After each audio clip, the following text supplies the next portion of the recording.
Olá, tudo bem com vocês? Hoje na nossa aula de 23 de julho, uma aula gravada de língua portuguesa. Nós vamos dar continuidade àquelas fichas de exercício que eu mandei para vocês. E hoje nós vamos ler o texto Confissões de um Vira-Lata. Então, eu vou ler o texto para vocês e depois nós vamos entender as perguntas. Confissões de um Vira-Lata. O homem é o maior amigo do cão. Há um pouco de ironia, é claro, nessa verdade. A coleira que o diga.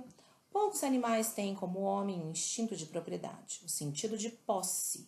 Pelo que eu observei ao longo do meu latir pela vida, a frase devia ser modificada. O homem é o maior amigo do seu cão. Gosta do que é dele, raramente suporta os dos outros. Mas há milhões de cães pelo mundo afora com um homem ou toda uma família a seu favor. Às vezes tratados como cães, às vezes reconhecidos como gente. Principalmente quando na família há essa coisa boa que chamam criança. A criança é o homem ainda humano, quase canino.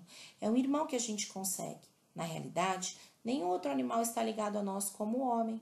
Nosso mundo é praticamente o dele. Convivemos brigando muitas vezes, mas os homens entre si também brigam muito. Uma fatalidade qualquer aproximou os nossos destinos. Os homens, os leões, os tigres, os próprios macacos. Tão humanos em seus gestos e molecagens, os hipopótamos, os rinocerontes, como sempre viveram na sua e da sua independência. Ai deles quando se aproximam do homem, é a morte ou a escravidão. É só olhar as galinhas que não me deixam mentir, o boi, a vaca e outros colegas, de 2 ou 4 patas. Quem entra no zoológico vê animais poderosos que escaparam da morte na sua aproximação com o bicho-homem. Escravos são, salvam-se que guardam distância, os que se refugiam nas florestas e nos altos, os que não se misturam. Nós nos misturamos. A coleira é o resultado, símbolo de escravidão, embora muitas vezes amável e disfarçado. No dia que eu compreendi uma coleira, eu me libertei daquela mágoa. Vi muito cachorro metido e bacana ser agarrado pela coleira e arrastado para casa. E vi que a coleira estava ligada a outro símbolo de escravidão, a corrente. Essa infelicidade é mais comum entre os chamados cães de raça, pelos quais os homens pagam, por vezes, verdadeiras fortunas. Vi muitos de coleira e corrente. Coleira, corrente e horário certinho.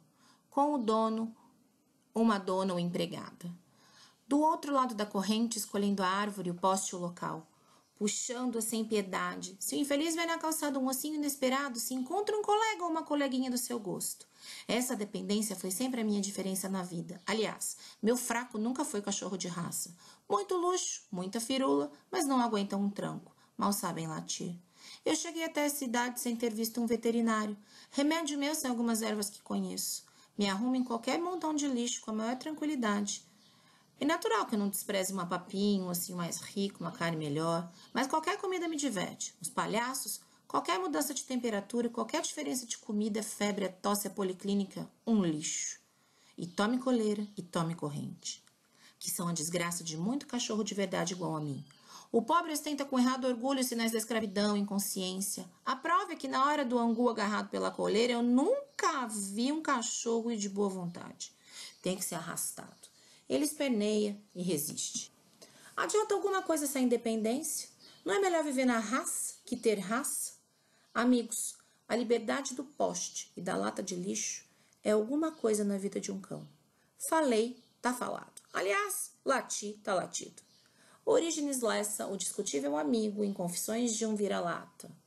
Tá? Então, este texto é um texto do autor Orígenes. Este texto é um texto do autor Orígenes Lessa, que nasceu em Lençóis Paulista em 12 de julho de 1903. Quando criança, ele já publicava pequenos artigos nos jornais escolares e desde então ele não parou de escrever. Foi professor, tradutor, publicitário, jornalista e escritor.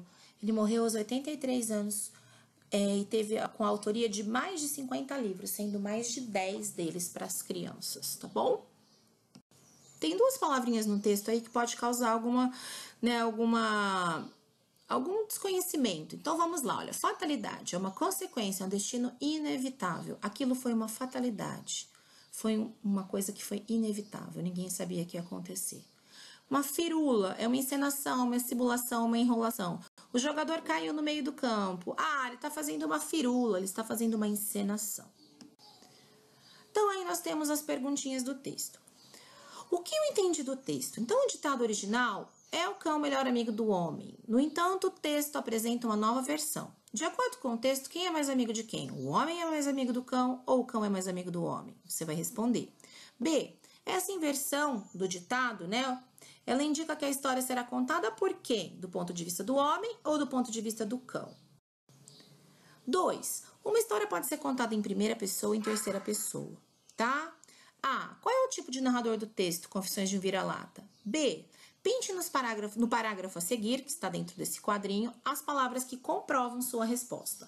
Pelo que observei ao longo do meu latir pela vida, a frase devia ser modificada. Então, vocês vão pintar, né,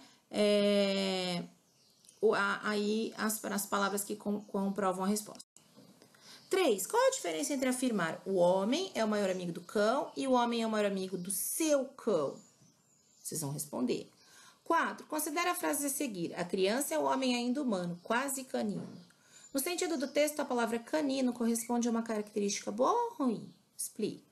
B. Por que se diz homem ainda humano? Segundo o texto, é possível ao homem perder a sua humanidade? Como? 5.